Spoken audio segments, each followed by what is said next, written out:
Chairs are looking for a motion to approve the agenda as presented or with changes.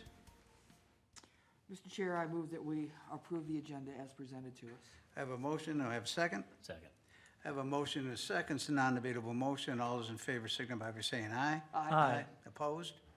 Abstentions? Motion carries.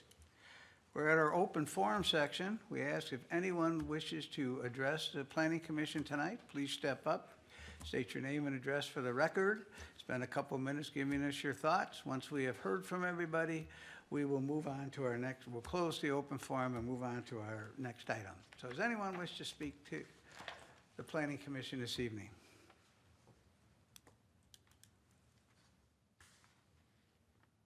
Seeing no one come forth, since there's no one in the room, we'll close the open forum. And Chair will move on to item 6. Chair is looking for a motion to approve the consent agenda. We have one item on there, approve the minutes from the regular meeting of December 10th, 2025. Have a motion? So moved. I have a motion. Do I have a second? Second. I have a motion and a second. Any discussion? Hearing none, all those in favor signify by saying aye. Aye. Aye. Opposed? Abstentions? I'm going to abstain. I wasn't here. All right. We'll move to item 7, or regular agenda. This is a public hearing for zoning ordinance text amendment to establish a buffer between properties approved for cannabis uses and residential properties. Case file number PZ25-1396. It's all yours. Glad something worked. All right. Before you guys tonight, before you, Planning Commission, is an update to a previous application that came before you. If you remember, this amendment was before you because during a recent cannabis interim use permit review, the City Council identified an issue with our zoning code, as was previously identified by this commission. The current code ties separation requirements to the type of state cannabis license, not the actual activities happening at a site. Because a micro business license can allow higher impact activities like cultivation or manufacturing, even when a business is proposing retail only, the code was being applied more broadly than intended. The City Council tabled the IUP and directed staff to clean this up before any further consideration. That's what this amendment does. Today's code includes a 250-foot separation from residential zoning districts. That separation was intended to address impacts like odor, noise, delivery, traffic, and mechanical equipment that would be similar to if you were having the higher intense uses of cultivation or manufacturing. The problem is that trigger for the separation is the license type, not the activity. Because of that, a retail-only cannabis business operating under a micro-business license can be treated the same as a cultivation or manufacturing operation, even when none of those higher impact activities are proposed. That creates confusion, complicates enforcement, and doesn't always reflect what's actually happening on the ground. The proposed amendment shifts the code to regulate cannabis uses based on what activities occur on site. It adds clear definitions for retail sales, cultivation, and manufacturing, so everyone is using the same language. Under this approach, the 250-foot separation applies only when higher impact activities like cultivation or manufacturing are actually occurring. Retail-only operations are not subject to that separation if those activities are not part of the operation. Importantly, all existing performance standards such as odor control, screening of equipment, and restrictions on outdoor storage remain in place. This amendment does a few important things. It directly implements City Council direction, improves clarity in the code, and aligns regulations with actual land use impacts. It does not expand where cultivation or manufacturing can occur, and it does not reduce protections for residential neighborhoods. The separation standards remain exactly where they were intended to apply, just more clearly and consistently. With that, staff is recommending the Planning Commission hold the public hearing and recommend approval of the amendment. Are there any questions from the commission? Commissioners? Susan? So an entity is going to have a license from the state that allows them to do cultivation, manufacture, distribution, and retail. And they come to Forest Lake and say, hi, we just want to do retail. But we have this license, and it allows us to do everything. They decide that they want to do some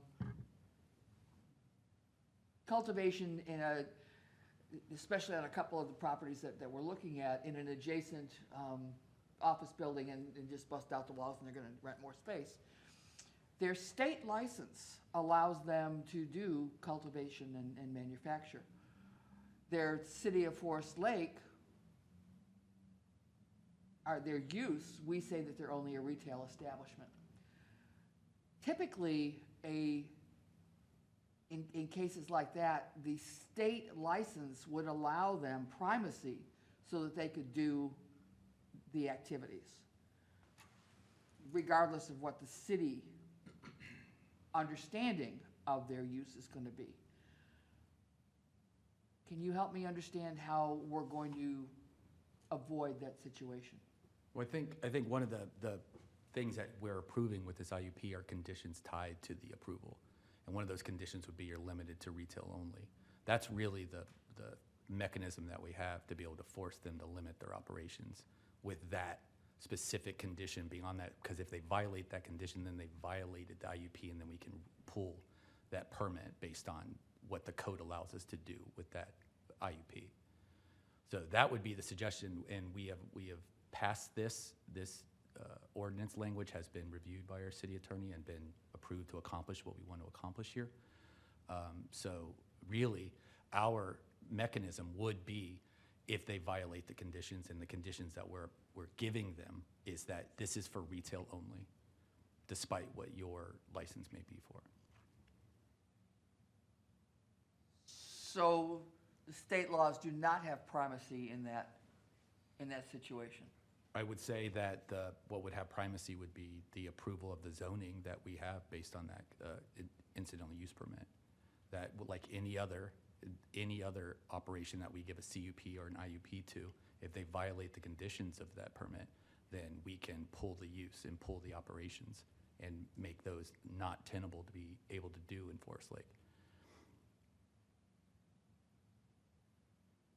Now, what I cannot offer you is case law that verifies that. Neither could any other city. This is all new, and we're approaching it. And I get it's all new, which is why having the 250 as a blanket for, this is your state license, you have a state license, and so it's 250. It's the yin and the yang of being able to hold a state license. Mm-hmm. Chair Young, Chair Gerard and Commissioner Young, members of the commission, one thing I might just add is that what we are seeing is the vast majority of licenses in the state are not just a single retail license, but are some sort of micro or meso business with a retail endorsement. To date, none of the applications that have come before us have been for just exclusively retail use. And so as we are working through this, one of the things that we've been in discussions with the clerk's office and through the ACELA licensing program from the state is indicating our approval is for that retail endorsement on these locations. We also do intend to share with the state all of the city's use of permit approvals. The state has somewhat accounted for this and has indicated the city does have the authority to, I don't want to say revoke, stay an existing license if there was an expansion of use. But as we all know, the expansion of uses are nuisances in our code and are then subject to starting enforcement proceedings. Fortunately, any property, any type of use could expand illegally, and we do have other mechanisms in place to try to stop those if in violation of the code. And I'm bringing this up because a resident asked me. Mm-hmm. And they said, look, if they were just going to intend to do retail sales, while they're here, they would just get a retail license. They wouldn't get the whole package. That understandable. There is some challenges with the obtaining a retail license because retail licenses in the state are restricted by the number of social equity applicants who obtain a retail license. So the state will only issue a retail license to a non-social equity applicant in the same amount of number as social equity applicants. So therefore, the workaround has been the state allowing for these retail endorsements on these other types of licenses. Everything that we have talked to, at least in the use permit applicants to date, that their business plans are what they're showing us, and they're showing us plans that allow for retail that do not have necessarily facilities for growing, cultivation, those sorts of things.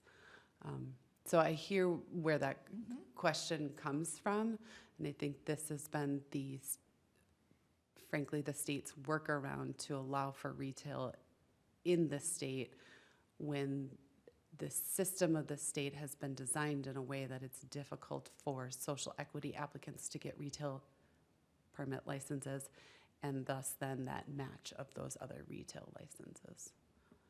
I don't know if that quite makes sense. I hear you.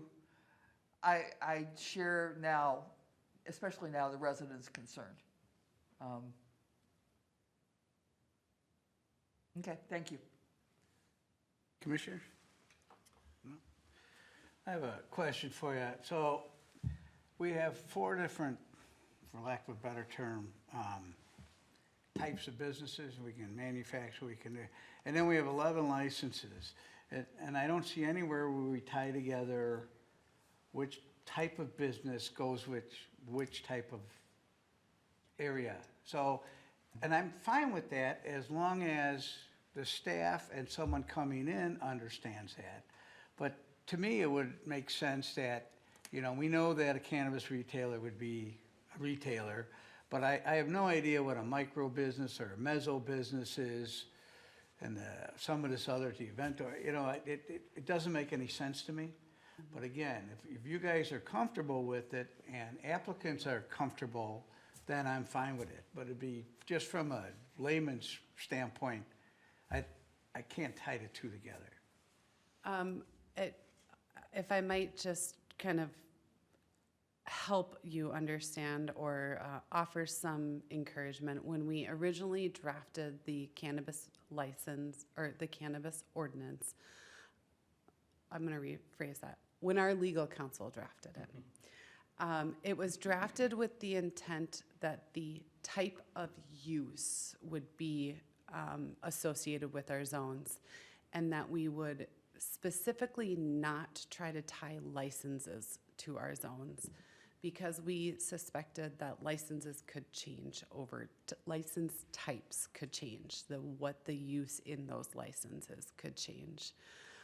Frankly, thinking about it now, we probably should have just struck all references to licenses, because the intent was to really tie the use, because land use and zoning districts go together, not necessarily license types. It is very confusing to the general population and planning staff at Thanks for humoring me. times. But our legal counsel tried from the beginning and onset to tie the use to our districts and to not reference those licenses, though we do define the licenses in our code. This is just one more step to try to reduce the tie between our code, our districts, and licenses, but rather point to the uses in this industry. Very good. Any other questions? And just one more. We still have the distance separation from preschools, churches, yada, yada, those things. 500 feet Yeah. from those uses, that's maintaining intact. This is just rectifying kind of the loophole that it created in the clarity issues that we were having with the current code being tied to the license. Thank you. All right, this is a public hearing. We ask if anyone wishes to speak to this application, please step forward to the podium, state your name and address for the record, spend a couple of minutes giving us your thoughts on the zoning text amendment. When we've heard from all parties, we will close the public hearing, and we will bring it back for further discussion and a decision by the Planning Commission. So we'll open the public hearing at 6:16 p.m. Does anyone wish to speak to this zoning text amendment? I ask the staff, is there anything to be read into the minutes? We have not received any comment electronically. Thank you.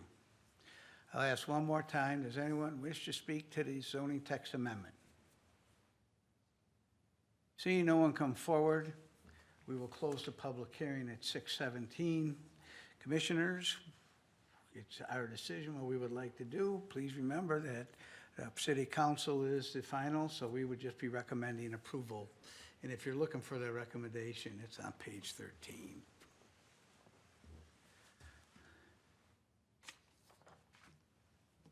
Discussion? I'll make a motion then, that we recommend approval of the amendment to section 153.092, parentheses, UU, close parentheses, of the city code, finding that the amendment implements city council direction, maintains protections for residential areas, and provides clear enforceable activity-based zoning standards. Do I have a second? Second. I have a motion and a second. Any discussion? Hearing none. All those in favor signify by saying aye. Aye. Opposed? No? Abstentions? Motion carries.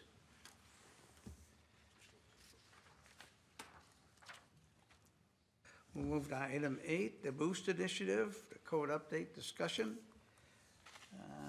Steve, are you presenting? Yes, sir. Give me 1 second. See my messy desktop. Holy moly. I Damn. don't, you sound, No judge. you sound like, I hear enough of that from my boss.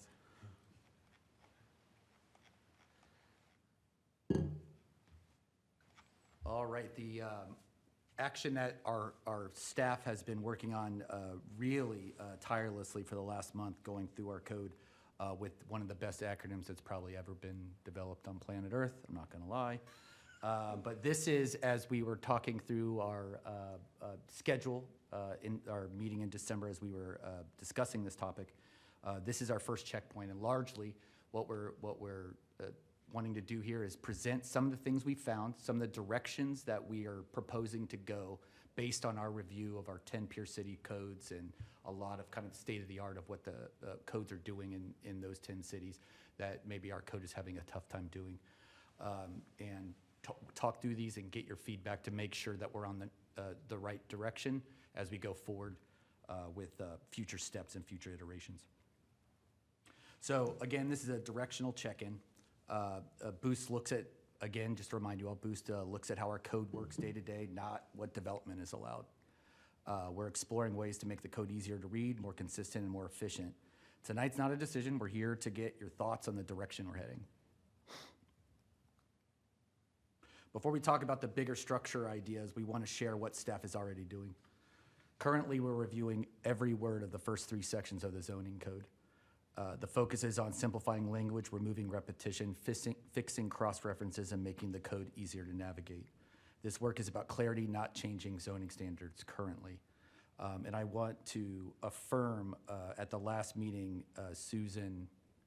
Commissioner Young mentioned, are we going away from technical verbiage? I assure you, absolutely, after reading this code word for word for a month now, I keep joking with Abby, someone got paid by the word.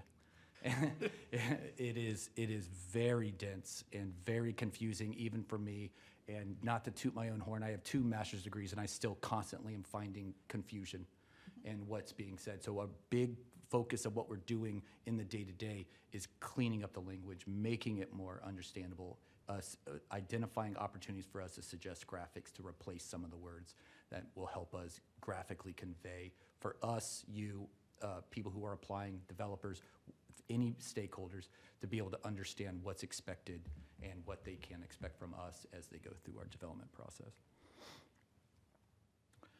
So we went through the peer, our 10 peer best cities, and because Abby was pop quizzed a month ago, I have added the 10 peer cities in the bottom right for your reference. So as a part of the Boost, we've reviewed the zoning and development codes from our peer cities. We're seeing a lot of consistency in how strong codes are written, clear structure, plain language, defined authority, and use of graphics. These cities aren't changing policy through code structure, they're making the codes easier to understand. So one thing I want to say is on this slide is we are woefully behind with our 10 peer cities, with how our code is set up and navigating, and there's a lot of work in front of us is what we found as we go through. And this isn't me saying anything you don't already know. It is confusing, and looking at the other cities, I'm like, man, I wish we could just repeal the whole thing and just start over and redo it. That's not an option.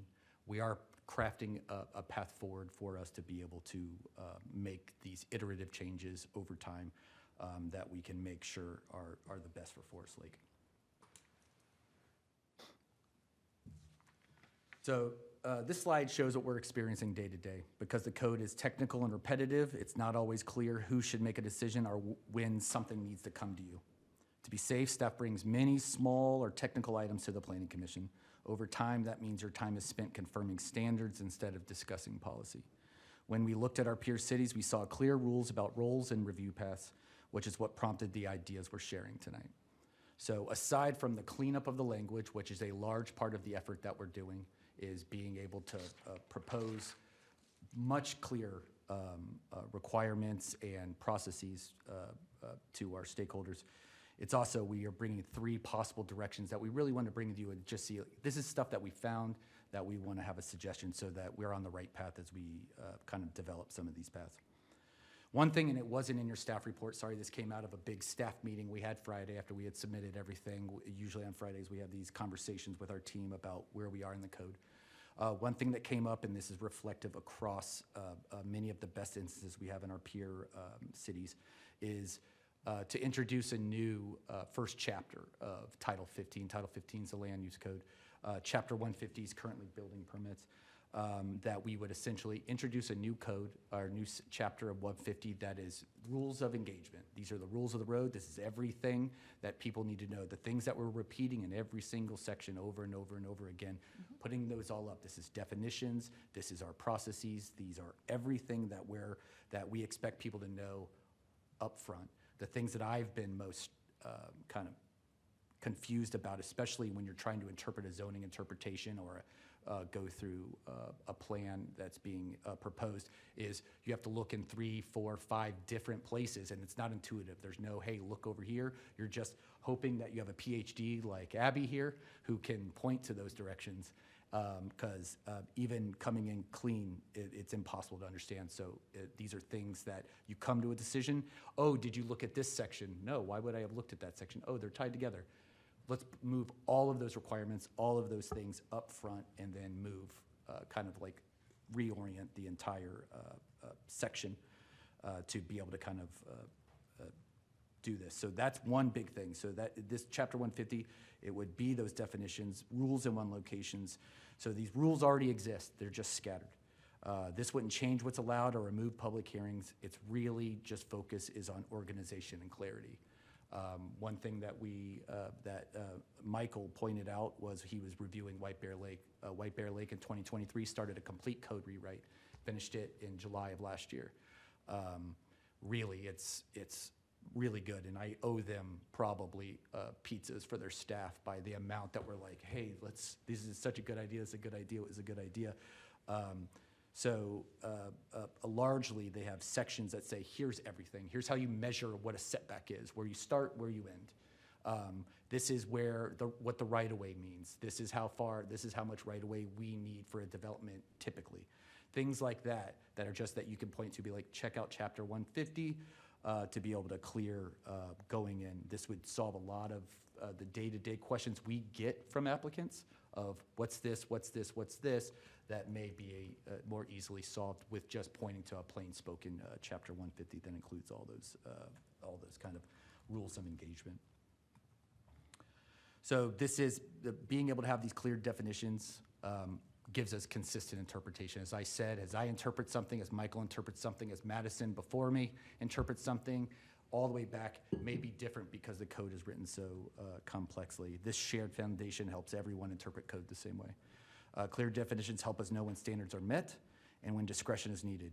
This actually helps protect your role in decision-making and recommendations for this community. So that's possible direction number one, and we'll have a big discussion at the end. But possible direction number two is this. We kept seeing coming up, and a lot of these are, especially this, and this is one that we've really been focusing on because we understand kind of the gives and takes of it. Every single peer city has a definition of what a minor amendment is, a minor change, and what a major amendment, a major change is, with minor amendments being reserved for administrative decisions, that staff can make that decision from A to B. That's really easy, and a lot of those, they're minor in nature. You're not changing the use, you're not changing height, you're not changing intensity, you're not changing anything. These are things that, as they come in, on their face are like, this is a yes, that the code currently doesn't say that we can make that decision. So we defer to the Planning Commission, despite it doesn't even say that we need to bring that to the Planning Commission. So we do, because that is kind of the nebulousness, the kind of the lack of clarity of the code. What we're attempting to do here, and as we've been discussing as a staff and with our leadership, is be able to kind of introduce this. Hey, what is this administrative review, and what should rise to the Planning Commission? This would be, staff would handle small technical items when standards are met. Policy decisions and impact-based reviews would stay with the Planning Commission. This mirrors completely how our peer cities operate, and some even prescribe exactly the level of change that the staff can make decisions on. You'll see later, a city like Hugo will say, hey, if there's a less than 10% change to what has been proposed and what the Planning Commission and the City Council have approved, you administratively can approve any changes, a doorway change, a trash cans changing on a site plan, those types of things. The code is really silent on having to come back, like, should they come back to the Planning Commission. That's really what we're trying to address here. This blue box here at the bottom of this slide outlines some of the guardrails, and this can't be without guardrails, and they have to be specifically defined in any code we update. Exactly what, and all of this is missing currently. The blue box outlines some of the guardrails we are suggesting. These guardrails are important. Staff authority would be narrow and defined. If any of these conditions aren't met, the item comes to you. This isn't about shifting authority, it's about clarity and being more nimble and being able to make quick decisions. Situations where the code requires judgment, where someone has to weigh impacts, compatibility, or policy goals. If it's a judgment call, it comes to the Planning Commission. That's end of story. If it's a clear standards check, it could be handled administratively. So building off of that is possible direction 3, and that's the definition of what a minor amendment and a major amendment would be. This is where a lot of clarity would come from. Right now, the code doesn't define minor versus major amendments. So very different requests can follow the same process. So we're looking at criteria, so expectations are set early. A minor amendment would be those that are small in scale, do not change allowed uses, do not increase density or building height, do not affect neighboring properties. These are those small lot line adjustments that meet all zoning standards, minor site layout changes, and corrections to approved plans. Essentially, after a decision comes to you, it wouldn't have to come back if it stayed, if it was just kind of like a minor thing. And this also goes into things like if we add a chapter 150, every single title, every single code citation section number changes. Everything goes down a chapter. 153 is now 154, and everything. Every single one of those changes, as our code is written now, has to come back. If it's just, instead of it's 151.01, now it's 152.01. Or how our code is written, there's no carve out for us to technically make that change without having your approval. So it's really kept us in the mud on being able to do things like fix cross references in our code without having to create new ordinances and spin up all of those decision checkpoints that come through our coming to the Planning Commission recommendation, going to the City Council, et cetera. Major amendments would be those increase density or intensity, change allowed uses, modify zoning district boundaries, raise policy questions. These are the big things that we want to rely on the Planning Commission, these judgment calls that really are required for us to be able to really make decisions. The really limiting what you have in front of you from less of the kind of separating the wheat from the chaff, making sure that you're making the big decisions and not having to do the kind of the rubber stamp stuff. So why this matters? So the common theme in peer cities is guardrails. Staff authority is narrow, escalation is automatic when impacts increase, and appeal rights remain. The result is fewer repeat hearings and more focused discussions. One thing I want to point out is that as we go forward, if this is a direction we go through, there will be more robust appeal process. That if administratively, if the staff makes a decision for an applicant or developer that they object to, immediately that goes to the Planning Commission to begin that more major review. That is with being said. These examples show we're not inventing something new. Our peer cities already separate minor technical changes from major policy decisions. Some even set thresholds for level of changes to give even more flexibility to staff in the review. We're not suggesting that here. This is ones and zeros. This is exactly, if there is any change from what's been proposed before to what's going forward, it comes to the Planning Commission. Lastly, when we had the opportunity for the last month to digest this code, we have found that it's going to be a big process. So one of the things that as we've been working through with our admin is the public notification requirements and where those can happen. And as we were looking at the schedule that we set out, it's becoming very difficult to have public hearings after each section that we're talking about.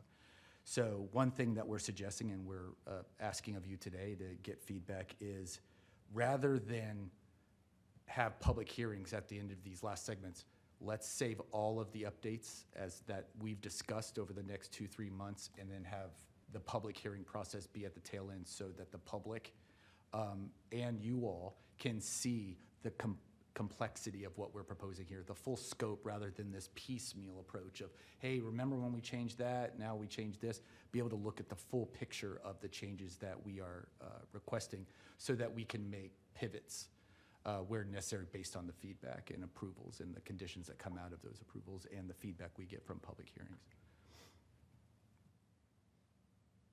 So, and as we kind of wrap up, does the schedule make sense? Are there concerns with reviewing draft language before public hearings? And one thing I want to express is, come the next meeting 2 weeks from now, our intention is to bring, here's some proposed language and give you that in advance so that you can review and we could have conversations about the specific language of where we're at and get kind of feedback on tone, make sure that we're addressing what you want to address, make sure what you're seeing. And you saw some examples in your staff report about some of the graphics that we're looking at, being able to replace things, as well as some of the streamlined language that we're looking at. Now, a lot of it's shrinking down the language that's currently used. Some of it's adding a lot of context and direction to the actual language that exists in there. So there are those samples within your package that we provided last week for this meeting. With that said, do we have any? We put some questions to kind of spur this discussion. I recognize that there's a lot there. And there will be a lot more coming. So this is going to be probably a fire hose that we're going to try really hard to work with you and get feedback like, is this too much, is this too little? Make sure that we're eating this elephant, if you remember the last meeting, one bite at a time. So that's really what we want out of this. Does this make sense? Is there additional guardrails you want to put on things? Is it just dead on arrival? Some of these kind of separations of these minor and major and administrative ability to make decisions with the staff that we currently have and using their knowledge of the code. So do we have anything? Commissioners, comments? I certainly think it makes sense, absolutely, the way you're going. In perhaps a bigger picture, with technology moving the way it is and artificial intelligence moving the way it is. I know I will often go into Gemini or whatever and say, you know, I'm looking for the break-in limits on a Lycoming IO 390, you know, some ridiculously question, and it gives me an amazingly great answer.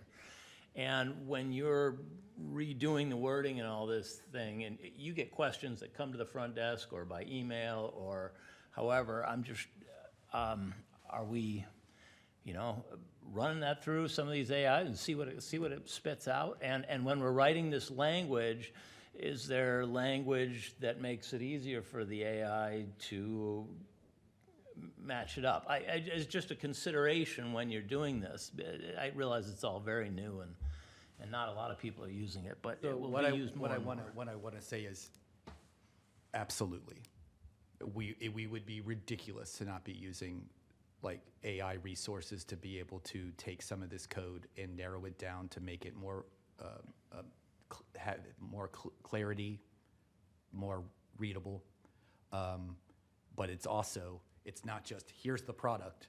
Hey, can you make this section of code sound better? Here's the product.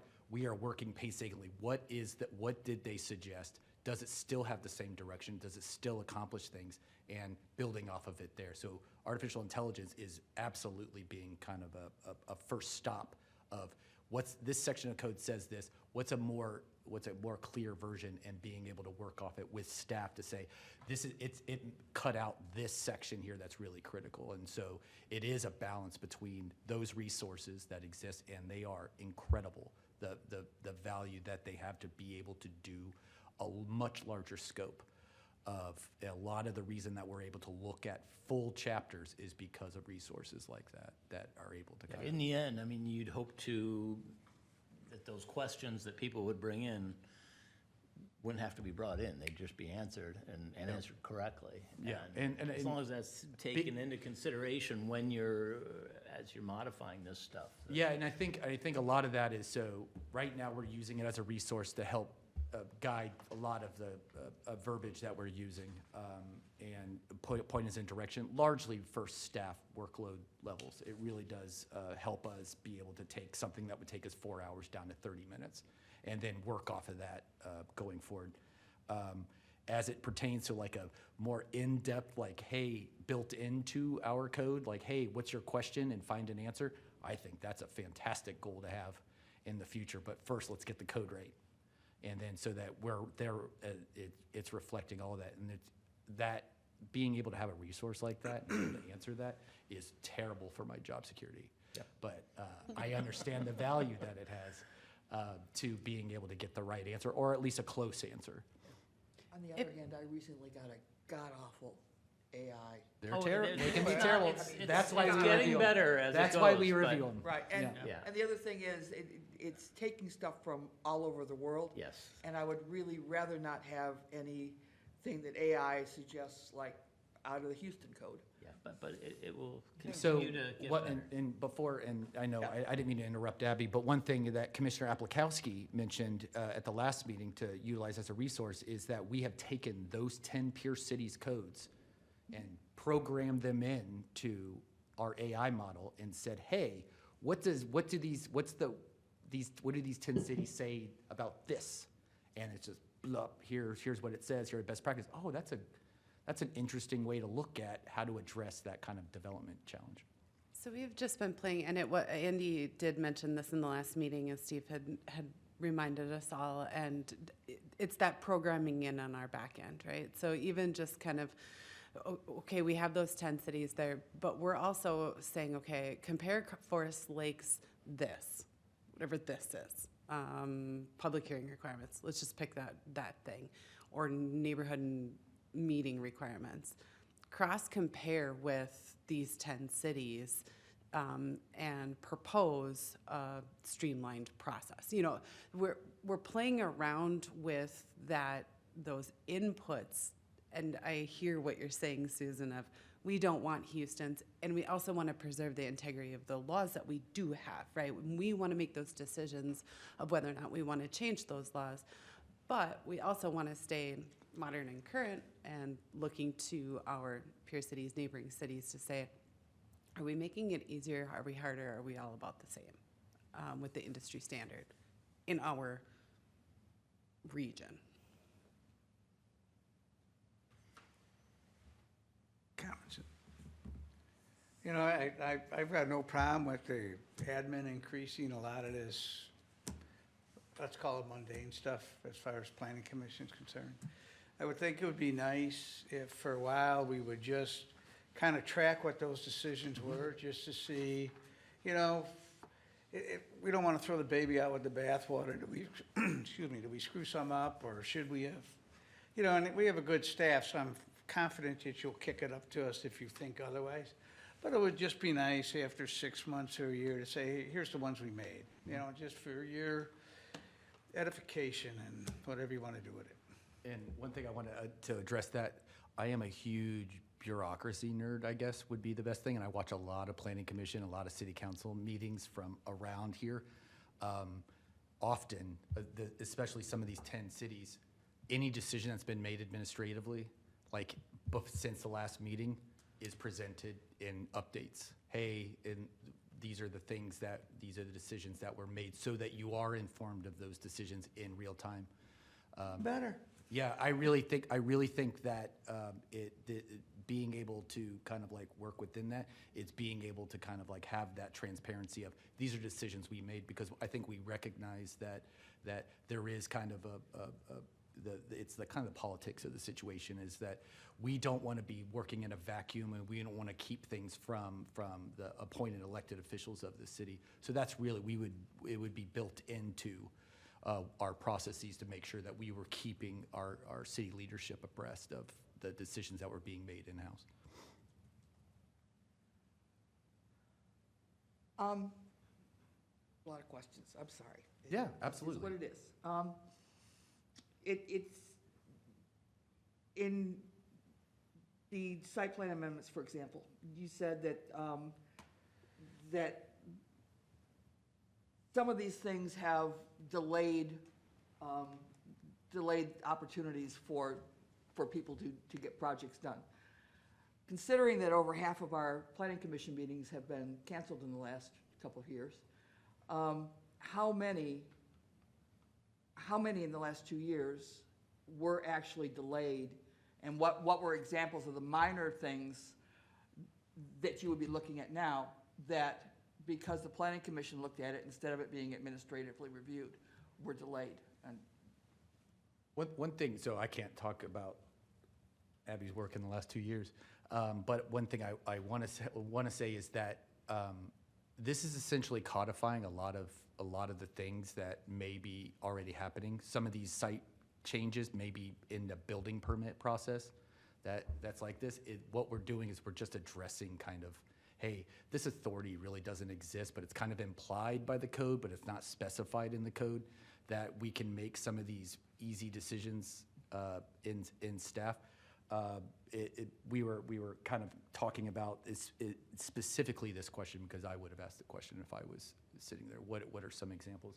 And so some of the things in here, I have this example here, and this isn't necessarily answering your specific question of how many, but this would be one of those examples that we're kind of like looking at, is like we have these minor site plan changes. You approved a site plan for a business. Later, the applicant wants to shift their building slightly, move parking spaces, relocate a dumpster, a mechanical unit.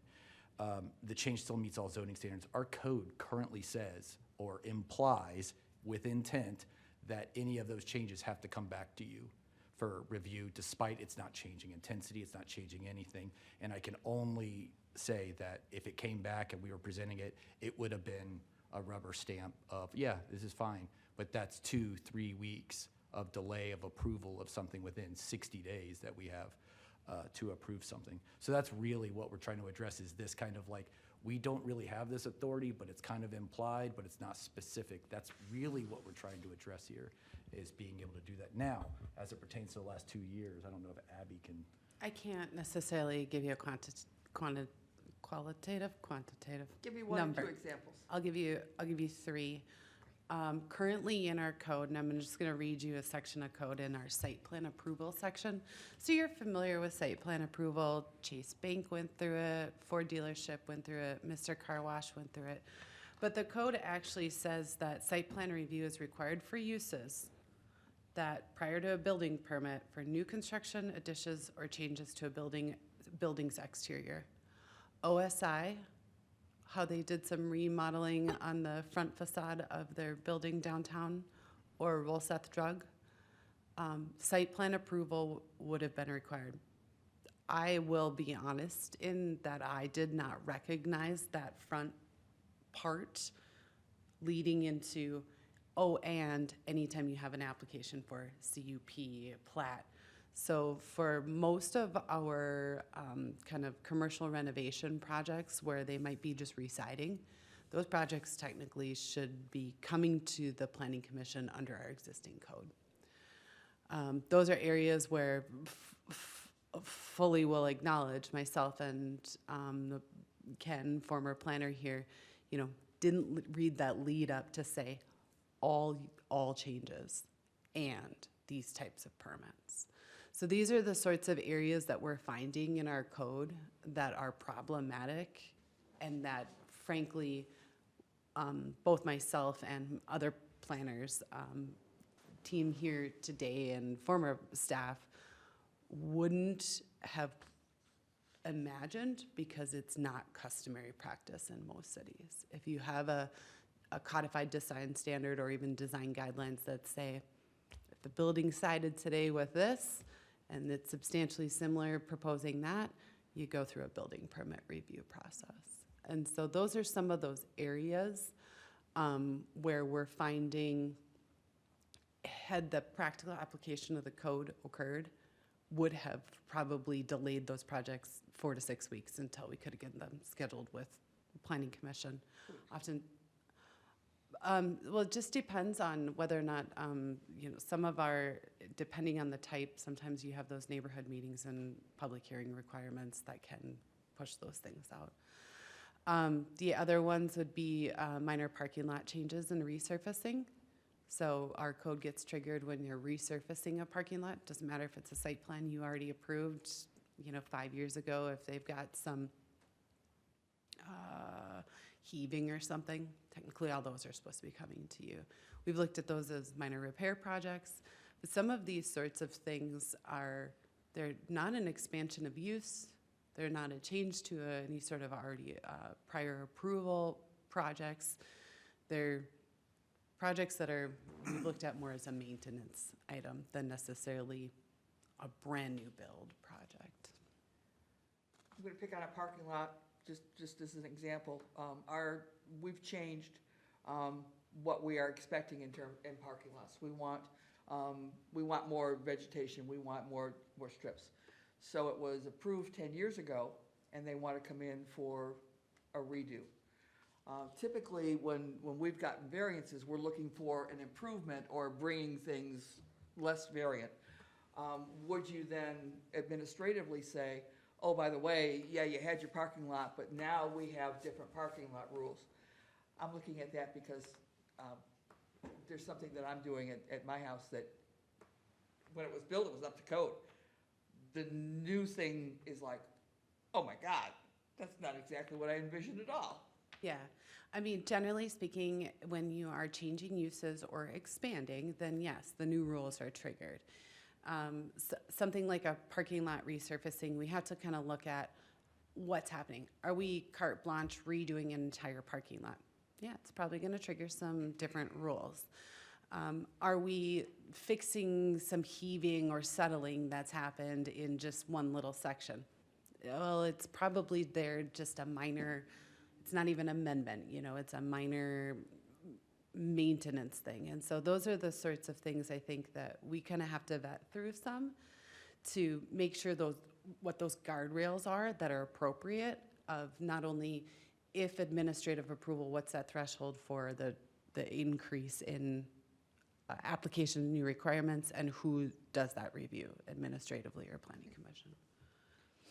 So if, for instance, the whole parking lot where Wounded Warriors and the Ace Hardware are, when that was redone, you took a look at that and to say, okay, now that you're doing this whole parking lot, should you put in islands? And the determination was no.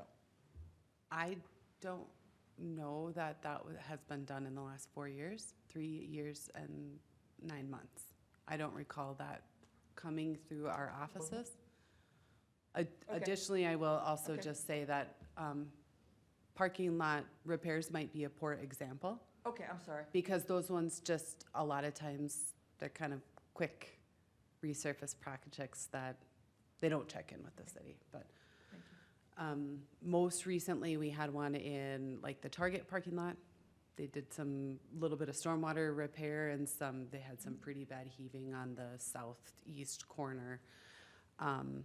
It wasn't a full parking lot replacement, but it's a great example to say, okay, if you're doing a full recon, what does that mean in terms of coming into today's standards?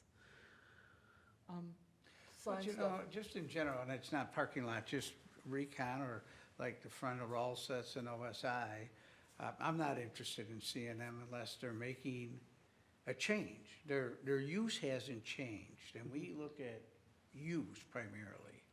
Now, if they all of a sudden want to put a third story on and they got disco balls for the signs in the front, then it comes to us. But if they just want to redo their front, I don't think the planning commission has any reason to see it. I mean, it's not, some of them probably are very good at architectural style and that kind of stuff, but for the most part, the business gets to do what the business wants to do. It's like a house. If you want to paint your house pink, you can. There's a couple of them in town. But, that's. Decor in your front yard. Yeah, it's by my house. Which may be protected under a First Amendment right. Yeah, but I think businesses get a certain right in that area also that, they get to change and renovate and upgrade without having 900 hoops to jump through. That's what I'm looking at, is that a. Certainly when we're in a community that does have codified design standards, right? So I've worked in communities where they've only had what's called a set of guidelines, and maybe those guidelines aren't the strongest. It's kind of a you should versus a you shall. And right now, the city, which I wouldn't have necessarily recommended, has codified its entire design guideline for our commercial, non-residential uses. And,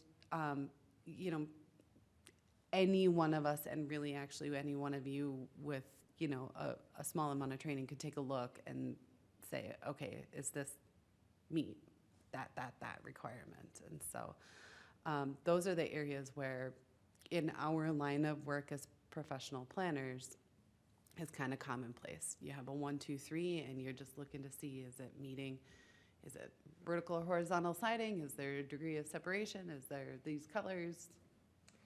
And away we go. On the other hand, those design guidelines are used by a lot of communities to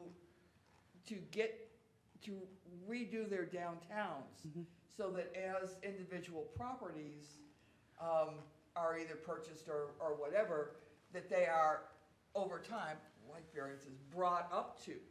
And having those very specific design standards have made huge positive effects. 100%. I'm not opposed to codifying design guidelines. I think that some of the guidelines that we've codified should be, or some of the standards we've codified might be better served as guidelines as a supporting document. That's not a part of Boost. That's a later down the road. Thank you for saying that.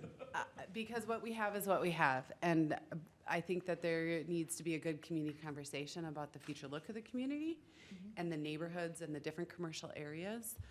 Because I think that we should be holding our development to high design standards, because we do want to make things look better in the long run for the future of our community. But I think that there's ways you can do that by saying, you should consider this, but you shall do this. And right now, everything is a shall, and we kind of get a little tripped up on it with some of the language that we currently have. We're working through it, though. I think we're still getting really great design and still having the architectural detail and separation and articulation that we're seeking, but kind of working through what I would say is sometimes overly prescriptive shoulds in our code. Just so you know, one of the commissioners up here is like should, because it gets rid of the ambiguity. Yeah, no, it is. Should and shall are two very different things, and those are things that we look, sorry, Steve, I just can't help myself. I'll just keep No. talking. I was going like, oh my gosh, that was When like I- step one, is When I like write making the first thing contracts for shall and would. communities, the word shall is a big deal. It is. Because that is how you hold people accountable. Should is like, well, you know, if you feel like it today, you do this and this. And that's some of the stuff that we see moving from the code of just into that new chapter in 150 of the rules of interpretation, shoulds, shalls, plurals, singulars, really defining out just some of those things that are in zoning right now, but may not be applicable to like our building regulations or our stormwater regulations. And those are things that we need across all of our development regulations to be reiterating. I'm gonna stop now, just. I think one of my favorite, and this goes back to kind of the nature of the code is, and our esteemed council member here, it might not like that I would say this, but it says neighborhood meetings shall be attended by the council member who sits on the planning commission if they have time. And I'm like, well, then what does shall mean then? Yeah. If they are available, yeah, no, if they are available, that's what it says, if they are available. And I'm like, well, then don't say shall. It's like, you may if you want to. Yeah. How are we going to define minor? Devils are in the details. And small lot line adjustments, we've seen a small lot line adjustment can change where the neighbor's driveway was, and suddenly we've got a neighbor fight on who's maintaining this or that driveway. I'm thinking sign ordinance, where 10% has been fought tooth and nail, but that would be in here a small. So I want to understand, as we're moving forward, how we're looking at minor and, you know, the developer said that they were gonna do a 4-foot sidewalk, but no, and we approved that. Well, no, that's not what I meant to say. I made a mistake, so I'm correcting to a 3-foot sidewalk. So help me Before you go there, Susan, Yeah. I'm gonna help you out here. All signs are minor amendments. Let's do that. Just so you never see them again. Yeah, they're fun for us too. Yeah, they're fun for us too. they're awful, they're awful. But one thing I want to suggest, rather than prescribe language now, is that if you are amenable to this direction and you're not just completely short-circuiting it, let's let in 2 weeks, we'll bring you language that says, here's the definition of minor. Of these 3 directional paths that we're taking, here's the actual language that we have worked internally to propose. What are your thoughts on it, so that we could build off of this going forward? So that we can define it, and then we could provide feedback of, I don't like that being included in a minor amendment. I want this to be something that we see every time. That's what I would like to have as, for the next meeting, is like, let's go through what our definitions are and find a happy medium there. And because I'm a slow learner, when you said, I thought I heard, we're gonna make changes, and so we're gonna have a meeting at which we'll review the changes, but that's not the meeting where, oh, by the way, here's the ordinance for you to. No.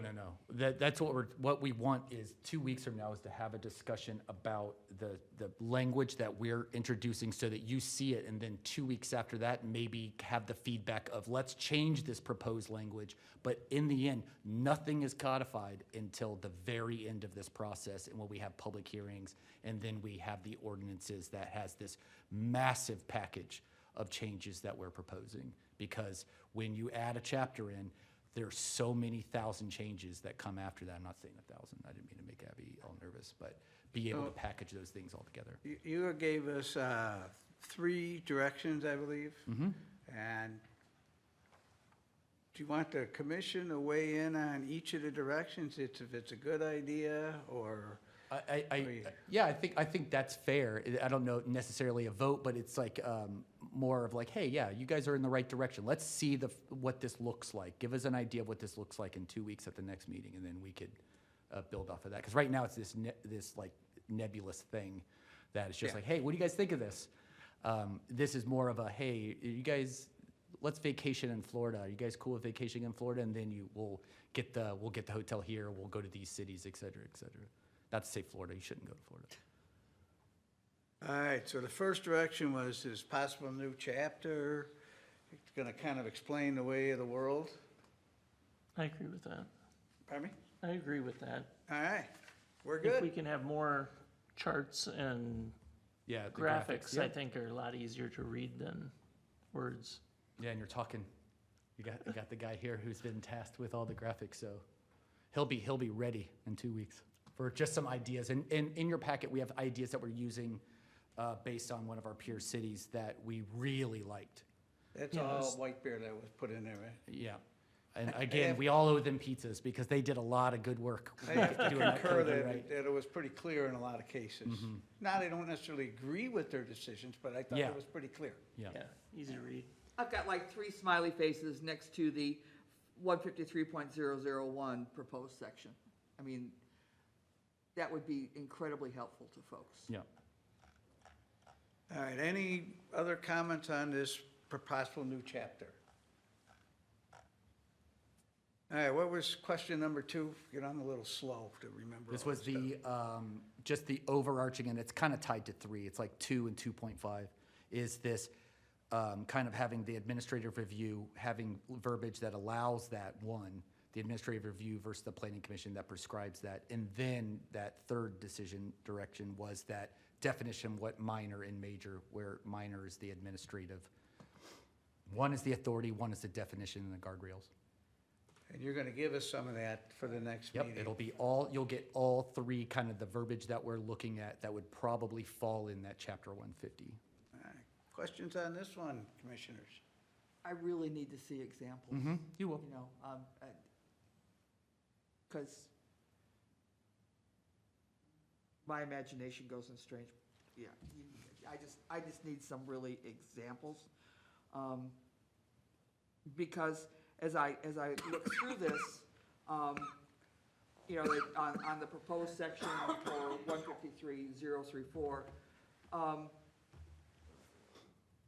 compatibility with surrounding land uses and impacts on utilities and services, we don't talk about, is there a scenic issue? Or is there, like, our discussion on cell towers?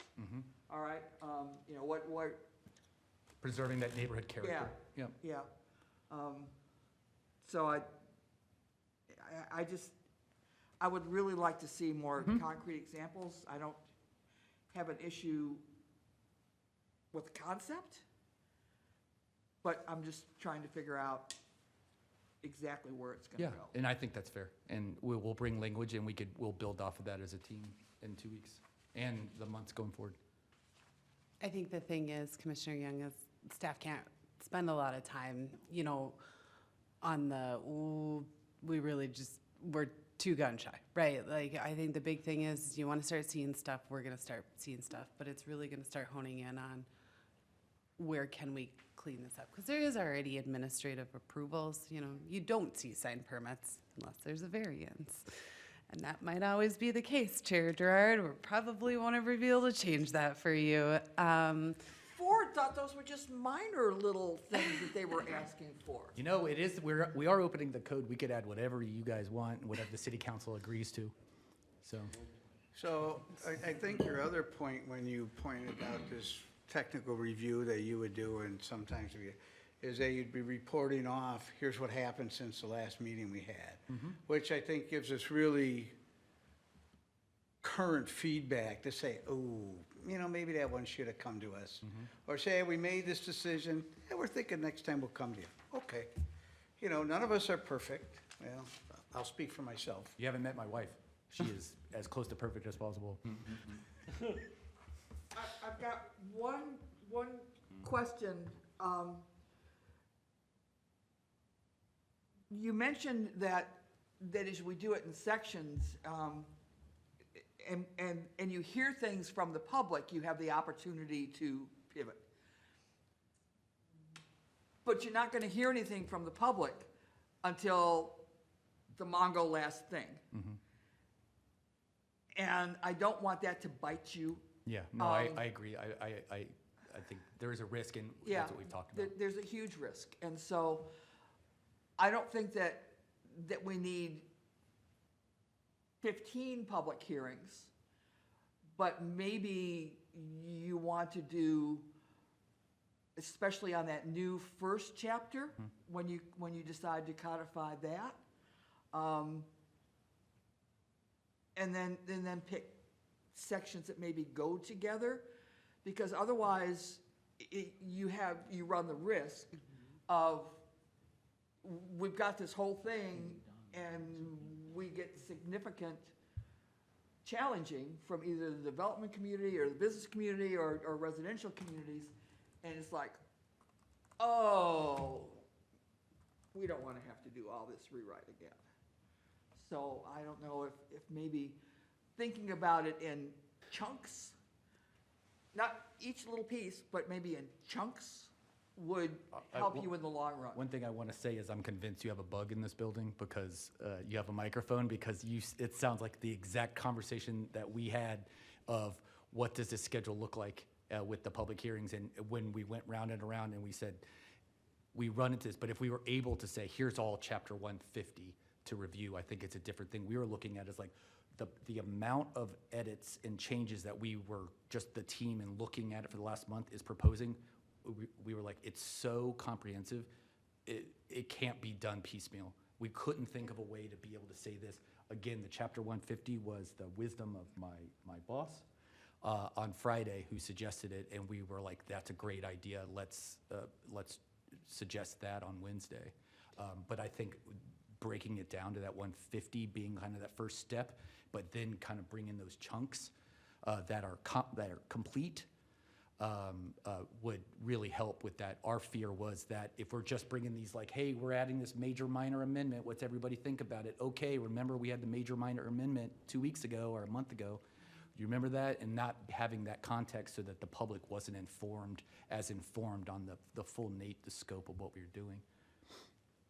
And we've had the developers in to have a discussion in the past, and we could do one of those when we're kind of where we want it to be, to help out there and That's a just great idea. get their opinion. Not that we're necessarily going to change it, because they would prefer none. They would like no zoning, and then just they'll make it look nice. They'll make it all look like Hugo. Yeah, I think you would be amazed by how much they would welcome some of the changes to our code and some of our processes that would streamline things that they would be in support of. And I think just generally, the staff and the public would probably be much more bought into this plain spoken, easy to understand steps for code for the person fixing a bathroom. Is permitting themselves and is their own contractor, just being able to understand. And most people aren't going to care about these changes. The only time they're interested when it directly affects them. And until it directly affects them, we don't hide nor hear from them. And so I don't expect this to be any different than the comprehensive plan. But, again, having some conversation with developers who have done development, say, hey, we'd like your opinion. Here's where we're looking. We're looking for input. And just a reality check. But then when the comprehensive plan goes by and they start seeing, the neighborhoods with the small lots and the slab on grade housing, and then all of a sudden it's, well, God, who allowed that? When did you say that was going to be a good thing? And it's like, well, remember the comprehensive plan that we asked you to comment on? But, ignorance is no excuse, as my father always told me. Yours too? Of course, he always added when it comes to the law. I'm not quite sure what that meant. My final question is, I'm hearing is cleaning up code, getting rid of redundancies, getting rid of the same thing in multiple places. But then when I'm reading stuff, we're gonna do some policy stuff. And we want the commission to be focused on policy. We are not a policy body. You're an advisory body to the council. though. Right, and so I would think that perhaps council members would have some concern about saying planning commission is gonna focus on policy issues. But as a reminder, the zoning ordinance is the only ordinance in the city code that you are required to hold a hearing. You are the body that the council is looking for that policy direction on. We will have checkpoints with the council where we do think that the policy potentially differs with anything that I think the direction has been or that staff has already shared with the council. Council has been very favorable to staff. One, cleaning up the code just for that readability, just for the very simple readability. I will say we have a code enforcement issue right now that I had to look in, I'm not kidding you, 5 different sections of the code today to cross-reference if this really was a violation and if there really was no path to ask, type of thing. And so council's been very favorable to us cleaning that up, but also looking at how we can make it easier, not necessarily with less regulation, but making things in general easier to administer and get through because there are Make some it easier challenges. without lowering our standards. Correct. Yep. Commissioners, any other comments on direction 2 here about clarifying the roles? No. We're good? Good. You got your third one? Minor versus major amendments, being able to define those, and this would be a part of the language that would be bringing in 2 weeks. I need to understand it. We're good. Well, I'm good, I should say, because it sounded like it's more like 2.1 than really number 3. Yeah, it's like 2.5, yeah. All right. Any concerns on this coming back? Just examples needed? Examples. All right. My one request would be, we usually get the packet on, because this can be a lot of mind-numbing reading at times. You don't say. So maybe if we could get a few extra days, if that's Agreed. possible. Yeah. And it's not so much for the retired folk up here, but roughly half the commission is still employed. And, they have jobs and, they don't want to spend the entire weekend drudging through this. Just an opinion. May I show you the calendar of this retired person? Yeah, but that's your own doing. Yeah. Just like mine, that's my own doing. But yes, I agree. So would a week in advance, so a week from now, getting you that? I don't know that we could do that. I'm not- yeah. But I think maybe we can aim for end of day Wednesday. Just if you could add a couple days even. Yeah, You and know. I know that we try to get things out. We always think we're gonna get them out before Friday, but they're usually by Friday by noon. I think a couple more days we definitely could commit to. Only because even though you won't see necessarily true language changes quite yet, right? We're gonna be kind of throwing some stuff up on a wall. A lot of this, we do need to consult with our attorney.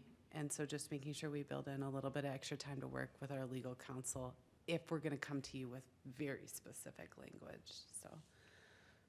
I didn't wanna necessarily. I don't necessarily, I wouldn't want to come to you with like a final product. I would want to come to you with like, here's a language that we're proposing in our silo. Tell us to buzz off or that you're cool with it, is really. Unlikely to happen. I know. If you come with the final product, it's. Yeah, it really is that here's the language that we propose based on our review of the 10 peer cities, best practices that we found using our knowledge, and we'll start from there and then cater how we want and then move forward with the process with that kind of like first. Any other input that staff is looking for?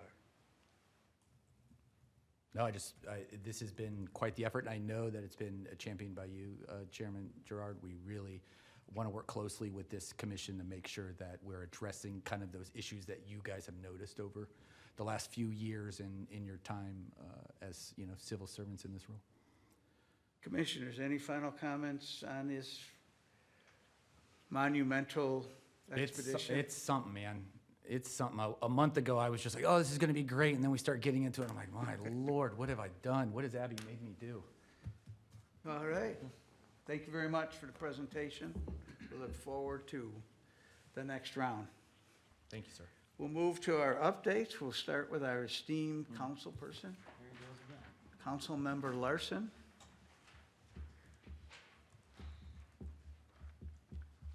Good evening, Mr. Chairman and Commissioners.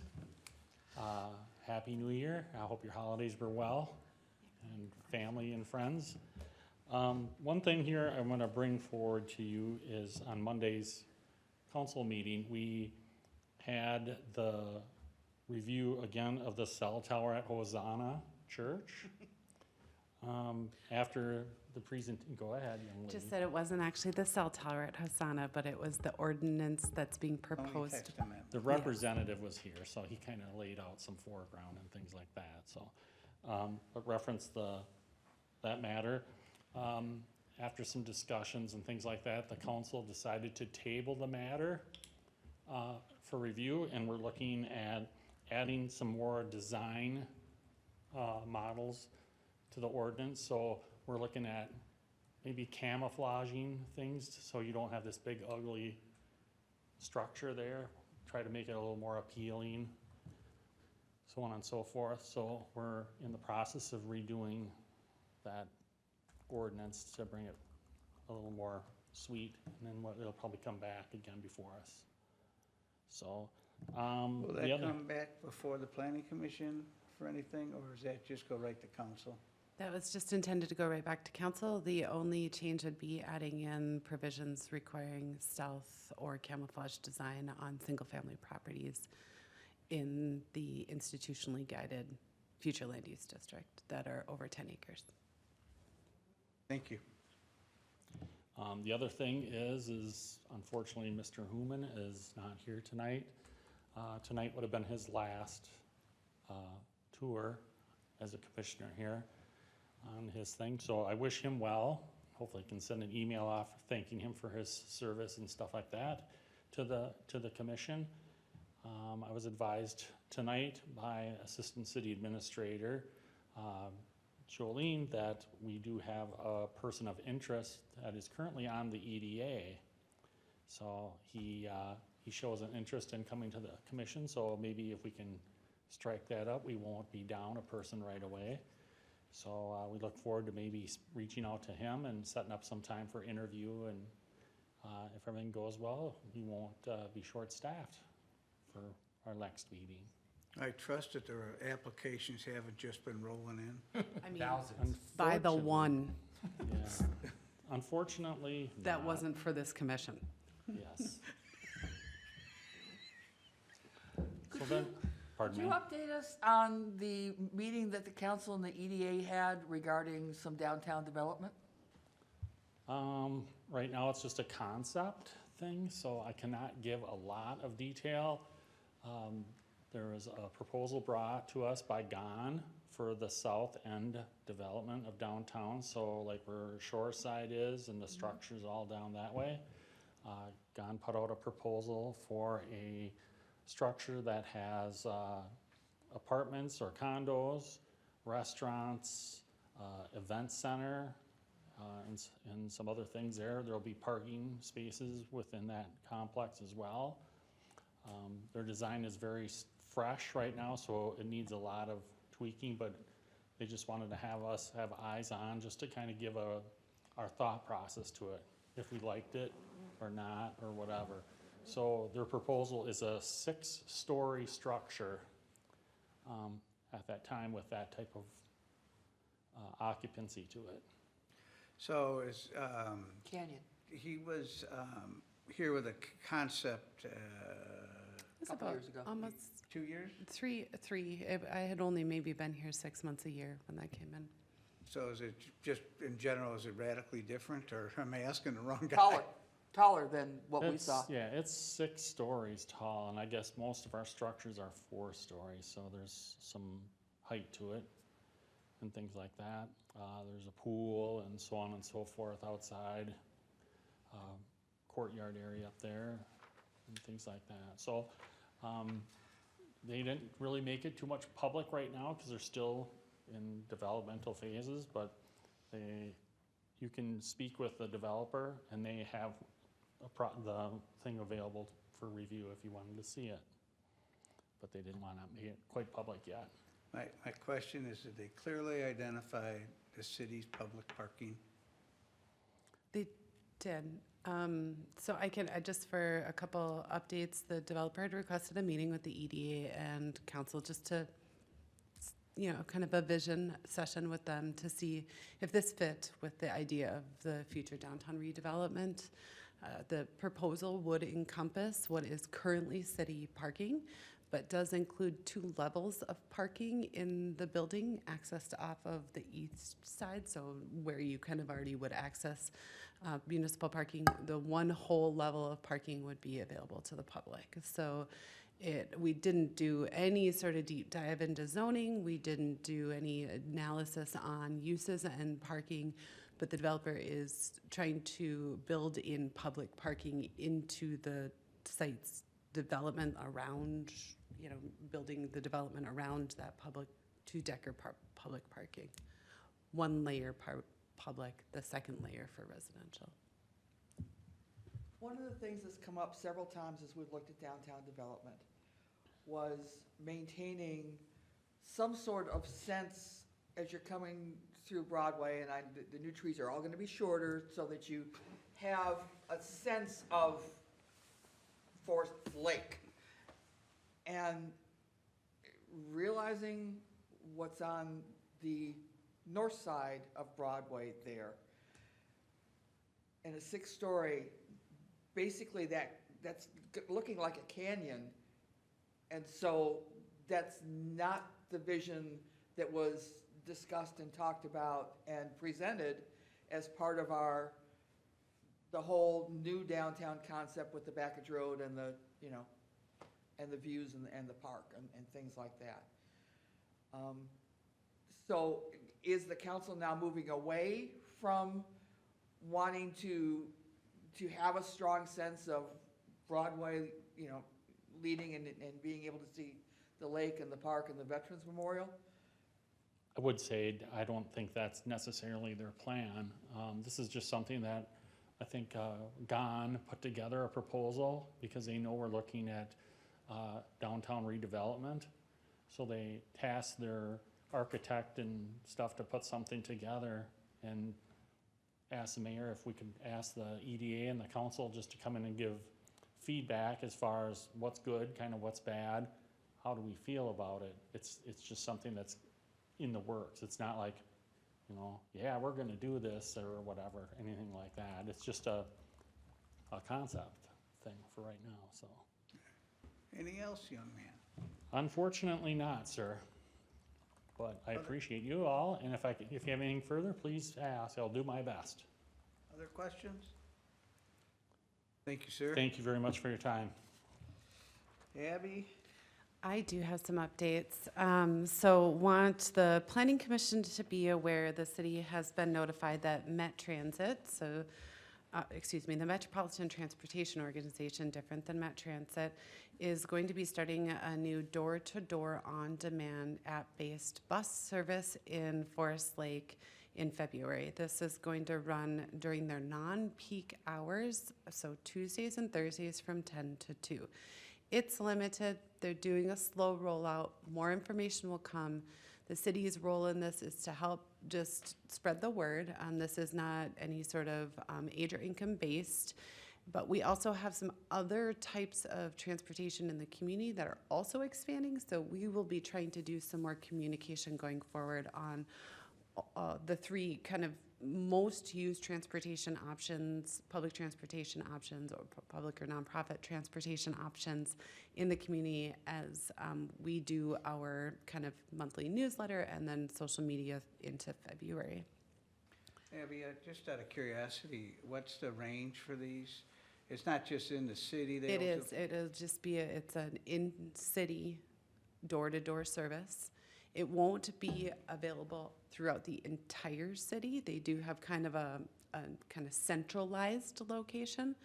Roughly, I can say it's about from the YMCA Service Center up Highway 61.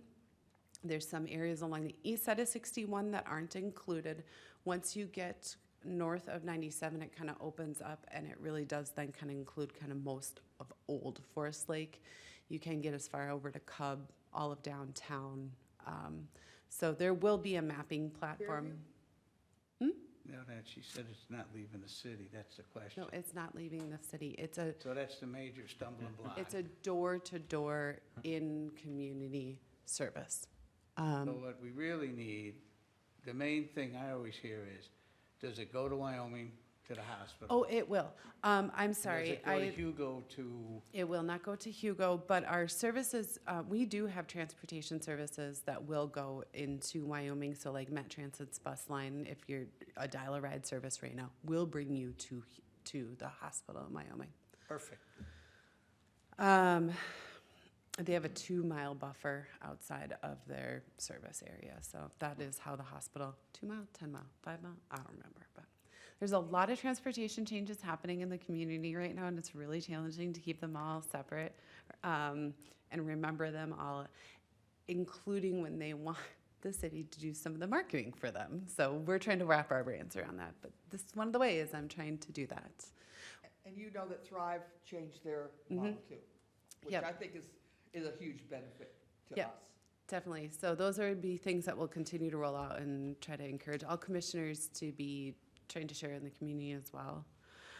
We did receive notice that all 4 cities, Columbus, Hugo, Lino Lakes, and the city of Forest Lake, have all agreed to enter into a cooperative agreement to study the Elmcrest Avenue corridor. We're just waiting on the 2 counties to agree.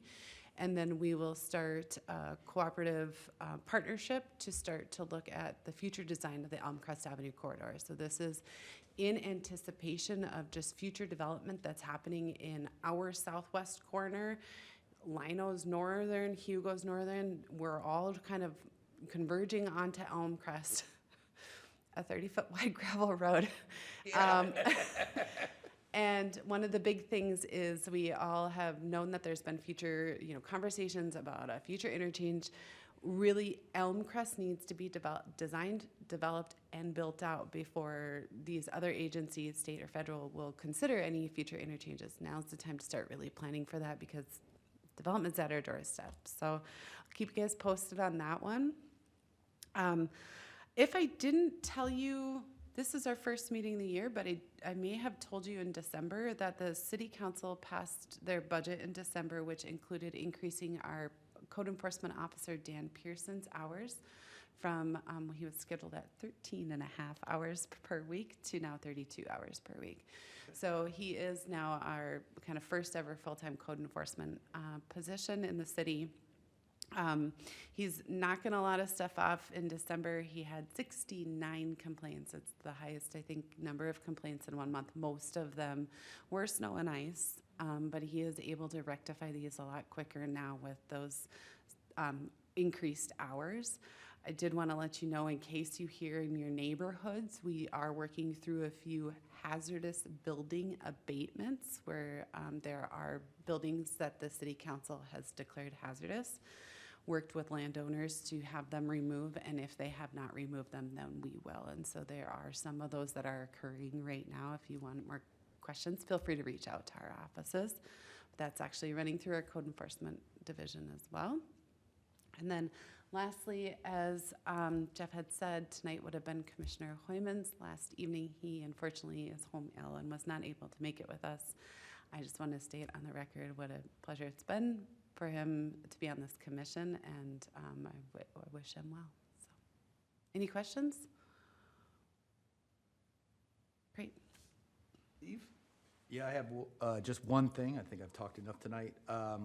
If you recall, last year, about 9 months ago, Tim's Marina came forward with a proposal to add 2 docks to their marina up there off of Scandia.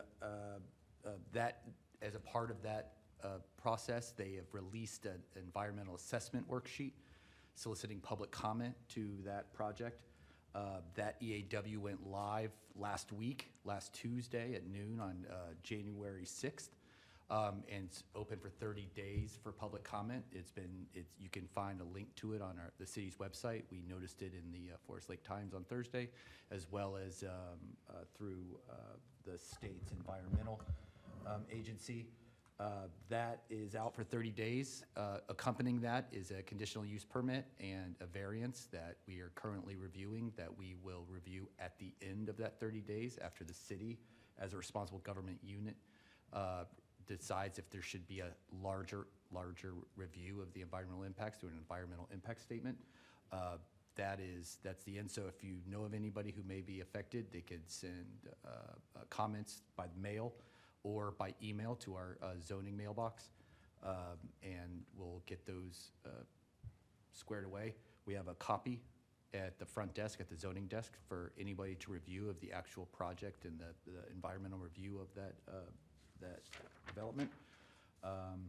And we've been working with a lot of the residents in the area, answering questions and providing context to solicit some feedback to support our decision-making with that project. Have they changed and are considering a more stable parking service? No, ma'am, that is not a part of it, and that would be a part of a variance that they're coming forward with, that will be coming forward to this board pending the outcome of that public comment. Thank you. And so when you click on the link, it just kind of gives you a couple paragraphs. Can you click on the actual assessment somewhere? Yeah, there should be a link to on our website. If they're not, we'll rectify that. But there are links if you go to the EQB monitor. For the state, you'll find it almost immediately. It was after release last week, January 6th. So. Yeah, because I clicked on the city one, and it comes up with a nice write-up, but then you don't have the actual Yeah, we'll study. make sure that. Or at least, I wasn't smart enough to find it if it's there.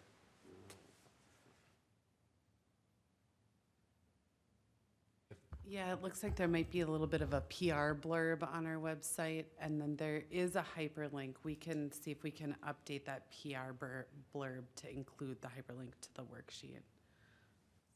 Mm-hmm. Yeah. So the link is in the document, but it's not. It's buried at the bottom of the wonderful verbiage that was developed by our staff. Whoever makes it to the bottom. Yeah. Anything else, Steve?